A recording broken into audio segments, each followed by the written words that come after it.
नमस्कार. बृहन्मुंबई महानगरपालिका शिक्षण विभाग अंतर्गत व्हर्च्युअल ट्रेनिंग सेंटरमध्ये तुम्हा विद्यार्थ्यांचे हार्दिक स्वागत. मुलांनो, कोविड-19 कालावधीत शिक्षणाची गाडी रुळावरून घसरू नये यासाठी बृहन्मुंबई महानगरपालिकेने देशभरातील सर्व विद्यार्थ्यांना विनामूल्य व दर्जेदार शिक्षण मिळावे यासाठी एज्युकेशन फॉर ऑल इनिशिएटिव्ह अंतर्गत BMC एज्युकेशन हे चॅनेल सुरू केले आहे. मुलांनो, या चॅनेलचा तुम्हाला नक्कीच लाभ होईल. मी प्राची लुडवे आज तुम्हाला आपल्या अभ्यासक्रमातील एक महत्त्वाचा पाठ शिकवणार आहे. चला तर पाठाला सुरुवात करूया. नमस्कार, मी प्राची लुडवे, तुमची व्हर्च्युअल टीचर. आज तुम्हाला शिकवणार आहे इयत्ता 7वी मराठी बालभारती भाग 3 मधील 13वी कविता अनामवीरा. ह्या कवितेबद्दल आज आपण बोलणार आहोत. मुलांनो, ह्या कवितेचे कवी विष्णू वामन शिरवाडकर अर्थात कुसुमाग्रज. कुसुमाग्रज हे यांचं टोपण नाव. जन्म 1912 व त्यांचा मृत्यू 1999 साली झाला. हे थोर ज्ञानपीठ पुरस्कार विजेते प्रसिद्ध लेखक, कवी व नाटककार होते. त्यांचे अनेक काव्यसंग्रह व नाटके प्रसिद्ध होते. जसे विशाखा, वादळवेल, मारवा, किनारा, समिधा, हिमरेषा, जीवनलहरी असे हे त्यांचे गाजलेले काव्यसंग्रह आहेत. तसेच कौंतेय, राजमुकुट, विदूषक, नटसम्राट, वीज म्हणाली धरतीला, कैकई अशी त्यांची नाटकंही प्रसिद्ध आहेत. नटसम्राट ह्या नाटकावर आधारित चित्रपट मुलांनो तुम्ही नक्कीच पाहिला असेल. असे अनेक काव्यसंग्रह आणि नाटकं लिहिणारे असे हे आपले कुसुमाग्रज वि. शिरवाडकर यांना ज्ञानपीठ पुरस्कार जो मिळाला तो त्यांच्या मराठी साहित्यातील योगदानासाठी हा श्रेष्ठ पुरस्कार, जो भारतातील नोबेल पुरस्काराच्या तोडीचा सर्वश्रेष्ठ पुरस्कार मिळवणारे हे दुसरे साहित्यिक आहेत मराठीतील. पहिले साहित्यिक श्रेष्ठ कादंबरीकार वि. खांडेकर यांना पहिला ज्ञानपीठ पुरस्कार मिळाला होता आणि हे आपले दुसरे साहित्य. असे कविश्रेष्ठ यांचा जन्मदिवस जो आहे 27 फेब्रुवारी हा मराठी राजभाषा दिन म्हणून साजरा केला जातो. आपल्या मराठी भाषेला मान देणारे असे हे कुसुमाग्रज आणि म्हणून त्यांचा जन्मदिवस आपण 27 फेब्रुवारी हा मराठी भाषा दिन म्हणून साजरा करतो. इथे मी काही त्यांच्या गाजलेल्या कविता तुमच्यासमोर ठेवलेल्या आहेत. अखेर कमाई बघा, शहरातील 5 पुतळे कसे बोलतात त्यावर आधारित ही कविता आहे. छान कविता आहे बघा. फक्त आपण वाचूया 1 मिनटं. मध्यरात्र उलटल्यावर शहरातील 5 पुतळे एका चौथऱ्यावर बसले आणि टिपं गाळू लागले. ज्योतिबा म्हणाले, शेवटी मी झालो फक्त माळ्यांचा. शिवाजीराजे म्हणाले, मी फक्त मराठ्यांचा. आंबेडकर म्हणाले, मी फक्त बौद्धांचा. टिळक उद्गारले, मी फक्त चित्पावन ब्राह्मणांचा. गांधीने गळ्यातला गहिवर आवरला आणि ते म्हणाले, तरी तुम्ही भाग्यवान. एक एक जात जमात तरी तुमच्या पाठीशी आहे. माझ्या पाठीशी मात्र फक्त सरकारच्या कचेऱ्यातील भिंती. पहा किती छान कविता आहे. दुसरं आहे बघा कविता कोलंबसचे गर्वगीत. ही तर तुम्हाला माहितीच आहे सर्वांना. माझ्या मराठी मातीचा लावा ललाटास टिळा. तुम्ही हे गाणंही ऐकलं आहे अनेक आपल्या गायकांच्या तोंडून. मराठी दिनाच्या दिवशी हे गाणं ऐकलं असेल तुम्ही. तशा ह्या अनेक गाजलेल्या कविता संग्रहांपैकी ह्या ज्या कविता आहेत तशीच आपली ही कविता एक आहे अनामवीरा. ही आणखी एक त्यांची कणा म्हणून एक कविता आहे. फक्त लढ म्हणा. ओळखलात का सर मला? पावसात आला कुणी, कपडे होते करदमलेले, केसावरती पाणी, क्षणभर बसला नंतर हरला. बोलावरती पाहून गंगामाई पाहुणी आली, गेली घरट्यात राहून. माहेरवाशीन पोरी सारखी 4 भिंतीत नाचली, मोकळ्या हाती जाईल कशी, बायको मात्र वाचली, भिंत खचली, चूल विझली, होते नव्हते नेले, प्रसाद म्हणून पापण्यांमध्ये पाणी तेवढे ठेवले, कारभार नेला घेऊन संगे, सर आता लढतो आहे, पडकी भिंत बांधतो आहे, चिखलगाळ काढतो आहे, खिशामध्ये हात जातात, हसत हसत उठला, पैसे नकोच सर.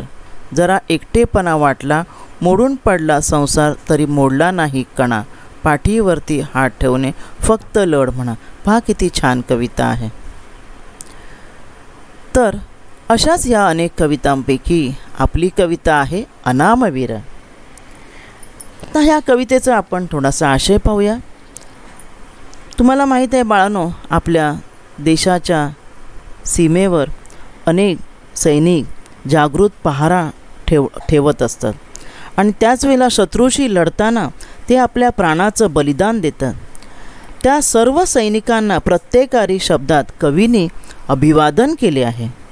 समाज दखल घेओ न घेओ हे सैनिक आपले कर्तव्य पार पडत असतात. आपले हे कर्तव्य बजावण्याचं या सैनिकांनी जणू व्रतच घेतलेले असते.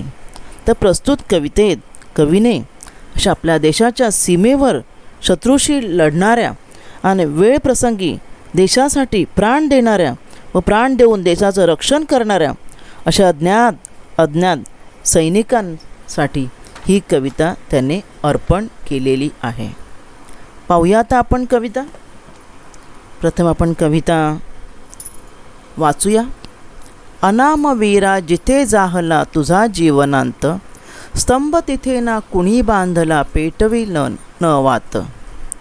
धगधगता समराच्या ज्वाला या देशाकाशी, जळावयास्तव संसारातून उठून या जाशी. मूकपणाने तमिलोपती संधेच्या रेषा, मरणामध्ये विलीन होसी ना भय ना आशा.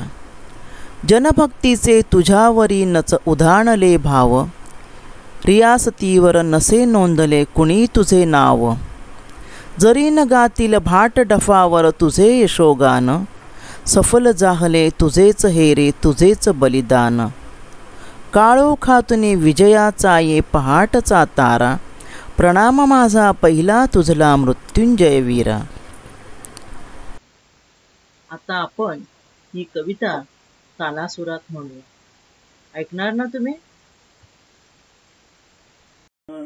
जिथे जाहला तुझा जीवनांत, स्तंभ तिथे ना कुणी बांधला पेटली न वात. स्तंभ तिथे ना कुणी बांधला पेटली न वात. धगधगता समराच्या ज्वाला या देशाकाशी, जळावयास्तव संसारातून उठून या जाशी. अनामवीरा जिथे जाहला तुझा जीवनांत, स्तंभ तिथे ना कुणी बांधला पेटली न वात. मूकपणाने तमिलोपती संधेच्या रेषा, मूकपणाने तमिलोपती संधेच्या रेषा. मरणामध्ये विलीन होसी ना भय ना आशा. अनामवीरा जिथे जाहला तुझा जीवनांत, स्तंभ तिथे ना कुणी बांधला पेटली न वात. जनभक्तीचे तुझ्यावरी नच उधाणले भाव, रियासतीवर नसे नोंदले कुणी तुझे नाव.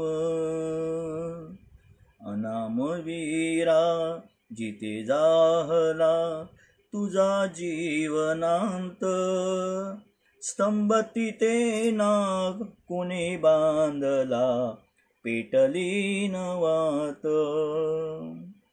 जरी नगातील भाट डफावर तुझे यशोगान, सफल जाहले तुझेच हे रे, तुझेच बलिदान. अनामवीरा जिते दाहला तुझा जीवनांत, स्तंभ तिथेना कुणी बांधला पेटली न बात. काळोखातुनी विजयाचा येम पहाटचा तारा, प्रणाम माझा पहिला तुझला, प्रणाम माझा पहिला तुझला, मृत्युंजय वीरा. अनामवीरा जिते दाहला तुझा जीवनांत, स्तंभ तिथेना कुणी बांधला पेटली न बात. बाळांनो, आता तुम्ही ही कविता छानपैकी ऐकलीत ना. आता आपण या कवितेच्या खाली असणारी प्रश्न उत्तरं म्हणजे स्वाध्याय पाहणार आहोत. स्वाध्यायामध्ये पहिला प्रश्न आहे. प्रश्न 1, कवीने असे का म्हटले असावे असे तुम्हाला वाटते? त्या कवितेतील काही वाक्य आहेत बघा, आणि ती का म्हटली हे तुम्ही लिहायचं आहे. स्तंभ तिथे ना कुणी बांधला पेटली न वात, असं का म्हटलं आहे बरं? त्याचं उत्तर असं आहे की देशाच्या रक्षणासाठी प्राण देणारे आपले सैनिक अपरिचित असतात. आपल्याला त्यांची नावं माहीत नसतात, बरोबर ना. तसेच आपला कोणी जय जयकार करावा म्हणून हे सैनिक लढत नाहीत, तर लढणे ही त्यांची आपल्या देशाच्या प्रति निष्ठा असते. आणि म्हणून जनतेच्या दखल न घेणाऱ्या वागणुकीवर भाष्य करताना म्हणजे बोलताना कवींनी ही ओळ जी आहे ती लिहिलेली आहे की यांचा कोणी स्तंभ बांधला नाही किंवा यांच्यासाठी कोणी ज्योतही पेटवली नाही, असं हे या वाक्यामधून प्रतीत होत आहे.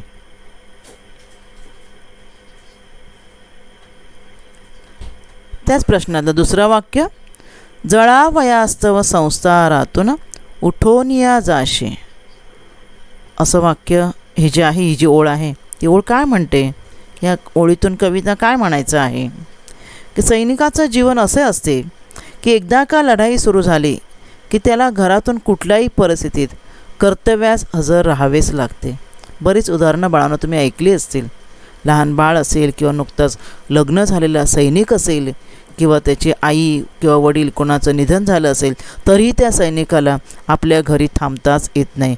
कर्तव्यासाठी लढाईसाठी त्याला रणांगणावर जावेच लागते.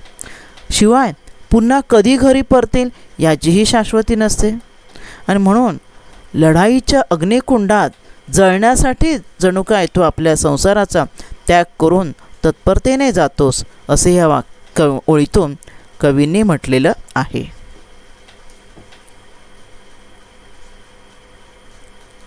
आणखी पुढचं वाक्य एक पाहूया. ही जी ओळ आहे या कवितेतली, सफल जाहले तुझेच हे रे तुझेच बलिदान, असं का म्हटलंय कवीने की सैनिकाच्या कर्तबगारीचे यशोगीत कुणीही डफ घेऊन, गायक डफ घेऊन जाहिरातरित्या किंवा जाहीररित्या गात नाही किंवा इतिहासात त्याचं नावही कोरलं जात नाही सैनिकाचं. कवी म्हणतात की या साऱ्या प्रसिद्धीची सैनिकाला गरज नसते. त्याला गरज नसते. त्याला असं वाटत नाही की माझं कोणीतरी डंका पिटवावा किंवा नाव कोरावे. तो देशासाठीच लढत असतो, आपल्यासाठी लढत असतो. आणि देशासाठी लढणे व लढता लढता वीरमरण पत्करणे हेच त्या सैनिकाचं ध्येय असतं, व्रत असतं. आणि म्हणून तुझे बलिदान हे कायमच सफल होणार आहे, असे कवींनी म्हटलेलं आहे. म्हणजे अशी ही जी तिन्ही जी ओळी आहेत ते अगदी समर्पक आहेत आपल्या देशासाठी लढणाऱ्या सैनिकासाठी. स्वाध्यायामधील पुढचा प्रश्न आहे, तुम्हाला आकृतीवजा प्रश्न असतात. आकृती दिलेली असते आणि त्या आकृतीमध्ये जे काही म्हटलेलं आहे ते तुम्हाला लिहायचं असतं. त्यानंतर आकृती पूर्ण करा. देशासाठी प्राणांपर केलेला सैनिक अनाम राहिला आहे असे कवींनी म्हटलेलं आहे, बरोबर ना. मग त्याची कारणे लिहा. काय बरं कारणे असतील तर तुमच्या पुस्तकामध्ये पहा कोणकोणती कारणं त्या ठिकाणी लिहिण्यासाठी 1 2 3 4 5 आकडे दिलेले आहेत, बरोबर ना. मग त्या 5 आकड्यांच्या ठिकाणी तुम्हाला 5 कारणं लिहायची आहेत की हा सैनिक अनाम का राहिला आहे. तर आता कोणकोणती कारणं आहेत आपण पाहूया. तुम्हाला इथे 5 कारणं लिहायची आहेत. पहिलं, का अनाम राहिला आहे तो, कारण त्याचं कुणीही स्मारक उभारलेले नाही, स्मारक बांधलेलं आहे. अनाम म्हणजे तो अपरिचित माहीत नसलेला असा का राहिला आहे की त्याचं कुणी स्मारक बांधलेले नाही, त्याच्या स्मरणार्थ कोणी ज्योत पेटवली नाही आहे, म्हणजे दिवा लावलेला नाही आहे. जनसेवा करूनही कुणाची भावना उधाणली नाही, म्हणजे कोणाच्याही भावनासुद्धा उंचबळून आल्या नाही. कोणासाठी? या सैनिकासाठी. अजून काय, रियासतीवर त्याचं नावही कोरलं गेलेलं नाही आहे, म्हणजे इतिहासात किंवा साम्राज्यामध्ये आपल्या त्याचं नावही कोरलं गेलेलं नाही आहे. कुणी शाहिराने डफाबरोबर त्याची यशोगाथाही गायलेली नाही आहे. आणि म्हणून आपला हा सैनिक अपरिचित माहीत नसलेला असाच राहिला आहे असं कवींनी म्हटलेलं आहे. तर ही त्याची 4 कारणं आहेत बाळांनो. पुढील प्रश्न आहे जोड्या जुळवा. अ गट तुम्हाला दिलेला आहे. काही शब्द समूह आहेत पहा. धगधगत्या समराच्या ज्वाला, मरणामध्ये विलीन, ना भय ना आशा, नच उधाणले भाव, हा अ गट आहे. ब गटात दिले आहे शांतपणे मरण स्वीकारणे, निर्भयपणे मनात कोणतीही आसक्ती न ठेवता, भावना व्यक्त न करणे आणि महाभयंकर युद्ध. आता ब गटात हे जे शब्दसमूह आहेत ते अ गटातील शब्दसमूहांचे अर्थ आहेत की त्यांच्याबद्दल दुसरा शब्दसमूह दिलेला आहे. तो कोणाबद्दल कुठला आहे तो तुम्हाला शोधायचा आहे आणि लिहायचा आहे. मुळानं जोड्या जुळवा कसं असतं माहिती आहे ना. जोड्या जुळवामध्ये रेषाने जोड्या जुळवायच्या नसतात. अ गट पूर्ण लिहायचा असतो आणि ब गटामध्ये डॅश करून त्यापुढे त्याचं कोणतं जी जोडी असेल, कोणतं तुम्हाला अर्थ वाटतो तो लिहायचा आहे. आता धगधगत्या समराच्या ज्वाला म्हणजेच काय, समर म्हणजे युद्ध ना, समराच्या ज्वाला म्हणजे महाभयंकर युद्ध. तर मी ह्यासाठी जोडी येणार आहे महाभयंकर युद्ध. समजलं तुम्हाला. दुसरं, मरणामध्ये विलीन, मरणामध्ये विलीन होतो तो, मरण स्वीकारतो. तर कोणतं येणार आहे पर्याय, शांतपणे मरण स्वीकारतो, मरणामध्ये विलीन होतो. ना भय ना आशा, त्याला काय कोणत्याही गोष्टीची आशा नसते. आपलं कोणी कौतुक करेल, आपल्यासाठी कोणी दिवा लावेल अशी त्याला आशा नसते आणि त्याला भीतीसुद्धा नसते. तर मग असं कोणतं आहे त्याला शब्दसमूह ब गटातील. निर्भयपणे मनात कोणती आसक्ती न ठेवता लढणे, हा त्याचा अर्थ झाला. कळलं तुम्हाला बाळांनो. नच उधाणले भाव, याचं काय आहे अर्थ की भावना व्यक्त न करणे, म्हणजे आपल्या ह्या सैनिकाबद्दल काही कोणी काय त्यांच्या कोणाच्याही भावना उंचबळून येत नाहीत, कोणीही भावना व्यक्त करत नाहीत, असं हे नच उधाणले भाव या शब्द गटाचा अर्थ आहे. तर पाहूया पुढचा प्रश्न. खालील शब्दांचा तुम्हाला समजलेला अर्थ लिहा. तर इथे काही शब्द दिलेले आहेत बघा. शब्दसमूह आहे अनामवीरा, दुसरा आहे जीवनांत, तिसरा आहे संधेच्या रेषा आणि चौथा आहे मृत्युंजय वीर. तर ह्यांचे तुम्हाला काय अर्थ वाटतात ते अर्थ तुम्ही लिहायचे आहेत. अनामवीरा म्हणजे काय, ज्याला अनाम आहे, जो अपरिचित आहे, ज्याला कुणी ओळखत नाही किंवा ज्या वीराच्या कर्तबगारीची दखलही कुणी घेतली नाही, असा अनाम. अपरिचित. तर ह्या शब्दसमूहाचा अर्थ आहे अनामवीरा म्हणजे ज्याला कोणी ओळखत नाही किंवा ज्या वीराच्या कर्तबगारीची दखल कोणी घेतली नाही. जीवनांत शब्दावरूनच कळतं बघा, जीवनाचा अंत म्हणजे शेवट किंवा जीवनाचा शेवट किंवा मृत्यू असा याचा अर्थ आहे. संध्येच्या रेषा, आज संध्याकाळी बघा जसं तुम्हाला क्षितिज माहिती आहे ना, ज्या ठिकाणी आभाळ टेकलेलं दिसतं समुद्राजवळ किंवा जमिनीजवळ त्याला क्षितिज म्हणतात. मग जसं जसं संध्याकाळी सूर्यास्त होतो, सूर्य मावळायला लागतो आणि काळोख यायला लागतो, तशी क्षितिज रेषा जी आहे जिथे समुद्र आणि पाणी आकाश तुम्हाला टेकलेलं दिसतं किंवा जमीन आणि आकाश टेकलेलं दिसतं, ती रेषा हळूहळू नाहीशी होत जाते, धुसर होत जाते आणि काळोखामध्ये नाहीशी होते, विरून जाते. असाच सैनिकाच्या जीवनरेषेचा असतो. कळलं की नाही? म्हणून म्हटलेलं आहे संध्येच्या रेषा असा हा शब्दाचा अर्थ आहे. मृत्युंजय वीर, मृत्युंजय वीर म्हणजे काय? देशासाठी प्राणाचे बलिदान देणारा वीर हा मृत्यूवर विजय मिळवतो, मृत्यूवर काय विजय मिळवतो, तो चिरंजीवी ठरतो. म्हणून म्हटलेलं आहे मृत्युंजय वीर म्हणजे आपल्या मृत्यूवर विजय मिळवणारा असा तो वीर. हा झाला प्रश्न चौथा. आता पुढे प्रश्न 5वा आहे, चौकटी पूर्ण करा. आता हा पुस्तकातील नाही आहे, परंतु जसं मग अशा आकृती पूर्ण करा होतं तशाच प्रकारचा हा चौकटी पूर्ण करा प्रश्न आहे. तर तुम्हाला मी काही असे शब्दसमूह दिलेला आहे आणि त्या शब्दसमूहासमोर मी काही चौकटी दिल्यात. पहा, उदाहरणार्थ पहिला आहे शब्दसमूह की वीराचा मृत्यू जिथे झाला तिथे हे झाले नाही. काय झाले नाही? त्या 2 गोष्टी तुम्ही लिहायच्या आहेत. नंतर काळोखातून उगवणारा, ह्याच्यासाठी काय शब्द आहे पुस्तकामध्ये कवितेमध्ये तो तुम्ही शोधायचा आहे, लिहायचा आहे.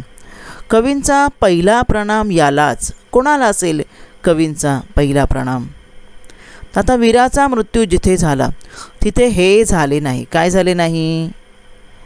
स्तंभ बांधला गेला नाही, बरोबर, आणि कोणी ज्योत पेटवली नाही, वात पेटवली नाही किंवा ज्योत लिहिलं तरीसुद्धा चालेल. ह्या गोष्टी त्या वीरासाठी तिथे केलेल्या नाहीत. काळोखातून उगवणारा, काय? विजयाचा पहाट तारा. काळोखातून उगवतो काय? विजयाचा पहाट तारा. आणि कवींचा पहिला प्रणाम यालाच, कोणाला असेल कवींचा पहिला प्रणाम? आपल्या वीराला, बरोबर ना, अनामय वीराला, मृत्युंजय वीराला. तर अशा प्रकारे या भागात आज आपण या कवितेतील स्वाध्याय जो आहे तो पूर्ण केलेला आहे. आपल्या मागील व्हिडिओमध्ये आपण या कवितेतील व्याकरणाचा भाग पाहिलेला होता. तर हे प्रश्न तुम्ही व्हिडिओ पहा आणि तुमच्या वहीमध्ये लिहून काढायचे आहेत. तर आजच्या भागात आज आपण इथेच थांबणार आहोत. धन्यवाद.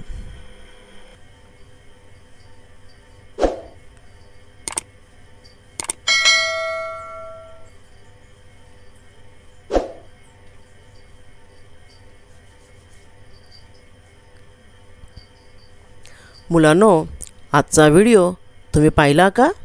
नक्कीच पाहिला असेल. काही मुलांनी लॅपटॉपवर पाहिला असेल, काहींनी कॉम्प्युटरवर पाहिला असेल, तर काहींनी मोबाईलवर पाहिला असेल, हो ना? तर व्हिडिओ पाहून झाल्यावर तुम्हाला डिस्क्रिप्शन बॉक्स पाहायचा आहे. काय आहे बरं डिस्क्रिप्शन बॉक्स? हे पहा, तुम्हाला माझा व्हिडिओ दिसतो या ठिकाणी. त्याबरोबर व्हिडिओच्या खाली बघा, इथे व्हिडिओचं डिटेल्स दिलेले आहेत. BMC VTC मराठी चॅनेलचे नाव, इयत्ता, विषय, कोणत्या पाठाचा व्हिडिओ आहे आणि त्या बाजूला एक पहा छोटंसं ॲरो आहे, डाऊनवर्ड ॲरो आहे ना. आणि इथे खाली BMC VTC मराठी चॅनेलला सबस्क्राईब करण्याबद्दल सुद्धा तुम्हाला सूचना दिलेली आहे. तर हा जो ॲरो आहे तो आपण क्लिक करायचा आहे. तो ॲरो क्लिक केल्यावर काय दिसणार ते मला पाहावूया बरं. हे पहा, इथे दिसत आहे तुम्हाला डिस्क्रिप्शन बॉक्स. डिस्क्रिप्शन बॉक्स म्हणजे काय? तर आपल्या व्हिडिओचं वर्णन, पुन्हा व्हिडिओचं नाव वगैरे दिसेल आणि त्याखाली तुम्हाला एक लिंक आहे. पहा, आपला अभिप्राय खालील लिंक ओपन करून अवश्य नोंदवावा. तर ह्या लिंकवर तुम्ही क्लिक केलं की तुम्हाला एक गुगल फॉर्म ओपन होईल. काय बघा फॉर्म आहे, अभिप्राय नोंद करण्यासाठीचा फॉर्म आहे. बृहन्मुंबई महानगरपालिका शिक्षण विभाग व्हर्च्युअल ट्रेनिंग सेंटरद्वारे निर्माण केलेला हा गुगल फॉर्म आहे. त्यामध्ये तुम्हाला काही प्रश्न आहेत. तुमचं नाव लिहायचं आहे, तुमच्या शाळेचं नाव लिहायचं आहे. तसेच त्याबरोबर अजून अनेक प्रश्न आहेत. तुमचं इयत्ता लिहायची आहे, तुम्ही कोणत्या शिक्षकाचा व्हिडिओ पाहिलात, असे अनेक सोपे सोपे प्रश्न आहेत. ते तुम्ही तिथे भरायचे आहेत आणि तुमचा गुगल फॉर्म पूर्ण प्रश्न भरून झाल्यावर सबमिट करायचा आहे. कळलं बाळांनो? ह्या गुगल फॉर्मद्वारे तुम्ही तुमचा अभिप्राय नोंदवा. तसेच अजून तुम्हाला एक काम करायचं आहे, ते म्हणजे इथे पहा, त्या लिंकच्या खाली काही प्रश्न दिले आहेत. हा व्हिडिओ पाहिलात, आता खालील प्रश्नांची उत्तरे तुम्ही वहीत लिहा. या प्रश्नांची उत्तरे तुम्ही वहीमध्ये लिहायचे आहेत. हे प्रश्न तुम्ही जो व्हिडिओ पाहिला त्या व्हिडिओवर आधारितच असणार आहेत. समजलं का बाळांनो तुम्हाला? या भागात आज आपण इथेच थांबूया. माझा व्हिडिओ आवडला असेल लाईक करा, शेअर करा व BMC एज्युकेशनच्या चॅनेलला सबस्क्राईब करा आणि हो, बेल आयकॉन क्लिक करा, ज्यामुळे नवीन व्हिडिओचे तुम्हाला नोटिफिकेशन्स मिळतील. मुलांनो, घरी राहा व सुरक्षित राहा. धन्यवाद.